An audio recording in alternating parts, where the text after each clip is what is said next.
Directly Nifty पर आ जाते हैं। अब जिस तरह का माहौल बन रहा है और एक बड़े गैप अप की तैयारी यहाँ दिख रही है, क्या माना जाए कि यहाँ पर स्ट्रेंथ है, आज खरीदारी करे बेचे? और दूसरा ये कि क्या 23,800 क्या इसका ट्रैक सेट हो गया है अब यहाँ से? देखिए, ने अगर कल रात आप अमेरिकी बाजार नहीं गिराती और आज सुबह डाउ फ्यूचर्स ठीक ठाक हो जाते, तब तो 23,800 के सारे गाने गाने लगते और कल बाजार खुल जाते तो हम काफी कुछ बढ़िया मजबूत कल ही हो जाते। लेकिन कल रात की अमेरिका की कमजोरी ने थोड़ा मूड पे पानी तो फेर दिया, इसमें कोई डाउट नहीं। मतलब वो मजा नहीं आया है। मतलब वो हिल जाता है आदमी को देख के, यार हजार हजार पॉइंट ऐसे आप घटते बढ़ते हो, ये कोई बात थोड़ी क्या है ना। तो अभी अपने को क्या करना है, आपका जो सवाल है क्या निफ्टी 23,800 तक फिर से जा सकता है या नहीं। अब इसकी क्या इंपॉर्टेंस है, 24 की जहां से शुरुआत हुई थी वहां पर 23,800 था निफ्टी, और वहां से हम घट घट के 21,750 यानी कि करीबन करीबन 2,000 पॉइंट हम घटे। ठीक है, 23,800 तक घटने की वजह अलग थी। 26,277 से 23,800 तक जो घट के आए, उसकी वजह थी कि महंगे वैल्यूएशन, भारतीय बाजार ज्यादा भाग चुके थे, और दूसरा एफ की बिकवाली। लेकिन 23,800 से 21,750 जो हम घटे हैं, उसके लिए जिम्मेदार है एकमात्र आदमी, वो है डोनाल्ड ट्रंप, जिन्होंने टेरिफ वॉर की घोषणा की। उसके बाद से वो 2,000 पॉइंट हमारे उस वजह से गए। अब 23,800 पर वापस पहुंचना है, जा सकते हैं क्या, इसके लिए दो चीजें जरूरी है। नंबर वन, पहली रुकावट की रेंज जो है नया, वो है 22,800 से 23,000 की रेंज।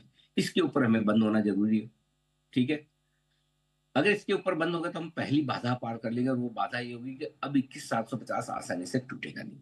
दूसरी, चीन की तरफ से अब टेरिफ वॉर को लेकर कोई चिंता पता नहीं, अब मुझे ना बहुत वो अंदर से ऐसी फीलिंग आ रही है कि अब चीन कुछ ना कुछ करना दे, चीन कुछ ना कुछ करना दे। कब करेगा, कैसे करेगा, क्या करेगा, ना करे तो बहुत अच्छा, लेकिन वो बड़ी रिस्क है जो टेरिफ वॉर को भड़का सकती थी। अगर ये दो चीजें एक लेवल्स के हिसाब से आप पूछेंगे, तो 22,800 23,000 की रुकावट की लेवल है, उसको पार करके बंद हो गए तो हम 23,800 पहुंच जाएंगे, कोई दिक्कत नहीं। रिस्क क्या है, टेरिफ वॉर फिर से कोई किसी किसी वजह से बढ़ जाए तो अलग बात है जी।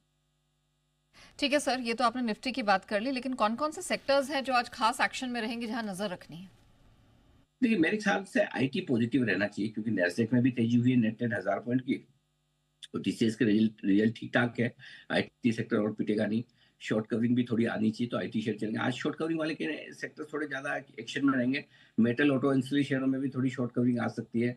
टाटा मोटर्स के लिए न्यूट्रल है, क्योंकि ऑटो वाली जो 25% की ड्यूटी वो है, उसमें घटा नहीं। लेकिन चीन पर ड्यूटी 145% हो जाने की वजह से टाटा मोटर्स के लिए गाड़ियां वाड़ियां बेचना थोड़ा आसान हो जाएगा। बैंक, एनबीएफसी, पावर, तेल कंपनियां, एफएमसीजी, जो भारत भारत से जुड़ी हुई कंपनियां हैं, भारत के कारोबार से जुड़ी हुई कंपनियां, ये थोड़ा अंडर परफॉर्म कर सकती है। हो सकती है थोड़ी प्रॉफिट बुकिंग आए इंडेक्स मैनेजमेंट के लिहाज से, लेकिन ऐसी कोई डरने घबराने की जरूरत नहीं है इनमें। नीचे में ये खरीदारी का मौका देंगे ही। फार्मा सेक्टर को लेकर अभी तक कुछ भी नहीं आया, आएगा तो है ही, ये तो आपको हमको सबको पता है। तो अभी हम फार्मा पर न्यूट्रल हैं। गोल्ड लोन कंपनियों में लोअर लेवल से रिकवरी आ सकती है, क्योंकि गवर्नर साहब ने पॉलिसी में कहा था कि जल्दी से उनके लिए पॉलिसी आ रही है, और गोल्ड लोन पॉलिसी आ चुकी है। इस पॉलिसी को आने के बाद मेरे ख्याल से ज्यादा दिक्कत वाली बात नहीं। मैं आगे आपको इस पे विस्तार से स्टॉक ऑफ द डे में भी बताऊंगा। लेकिन ये कुछ सेक्टर है जहां पर आज फोकस रखना चाहिए।